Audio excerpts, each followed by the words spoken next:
High, আমি doctor Vaishali রয়। আজকের এই ভিডিওতে বলবো যে সকালবেলা যদি আমরা একটা করে কলা খাই তাহলে তার কি উপকারিতা রয়েছে। আমরা অনেকেই ব্রেকফাস্টের সাথে একটা করে কলা খেতে পারি যদি না ডক্টরের কোনো বারণ থাকে। এটা একটা খুব ভালো একটা ফুড। এর মধ্যে প্রচুর পরিমাণে কার্বোহাইড্রেট থাকে যেটা শরীরের পক্ষে ভালো, কেননা এটার গ্লাইসেমিক ইন্ডেক্স মিডিয়াম। সেই জন্য এটা যে খুব বেশি রকমের ব্লাড সুগার বাড়ায় তা নয়।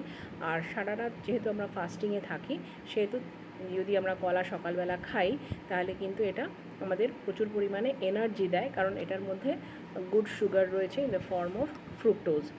তবে মডারেশনে খেতে হবে। আর যাদের ডায়াবেটিস রয়েছে বা হার্ট ডিজিজ রয়েছে তারা কিন্তু ডক্টর কনসালটেশন করেই এটা খাবেন।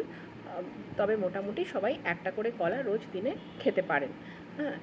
আর এছাড়াও এটার মধ্যে ভালো ফাইবার রয়েছে যেটা আমাদের কনস্টিপেশন দূর করতে হেল্প করে, আমাদের গাট হেলথকে উন্নত করে। এটার মধ্যে ভিটামিন সি রয়েছে যেটা আমাদের ইমিউনিটি বাড়ায়, আয়রন রয়েছে, ভিটামিন বি রয়েছে, এটার মধ্যে ম্যাঙ্গানিজ রয়েছে, পটাশিয়াম রয়েছে প্রচুর পরিমাণে। পটাশিয়াম থাকার দরুন এটা কিন্তু আমাদের ব্লাড প্রেশারকে রেগুলেট করতে সাহায্য করে, হার্ট হেলথকে বেটার রাখে।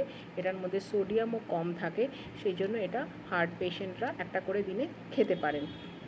এছাড়া আমরা যদি রোজ একটা করে কলা খাই তাহলে কিন্তু আমাদের যে ওয়েট যারা ম্যানেজ করছেন তাদের পক্ষেও ভালো, কারণ এটা খেলে অনেকক্ষণ পেটটা ভরা থাকে। সেক্ষেত্রে অন্য যদি আমরা কোনো ফাস্ট ফুড বা অন্য কিছু খাই তা সেটার ক্ষেত্রে হয়তো এটা এই কলাটা খেলে আমাদের কিন্তু শরীরের যে ক্ষতি হয় সেটা কিন্তু কম হবে।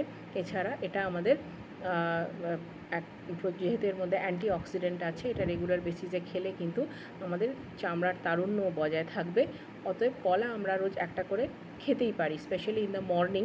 কেননা মর্নিংয়ে যদি একটা করে কলা খাওয়া যায় তাহলে থ্রু আউট দ্য ডে যে আমরা অনেক সময় মিষ্টির দোকানে গিয়ে মিষ্টি খাই বা সুগারের যে আমাদের ক্রেভিং থাকে সেটাও কিন্তু কিছুটা পরিমাণে কমবে। All in all, bananas when taken in moderation is a healthy food. Thank you.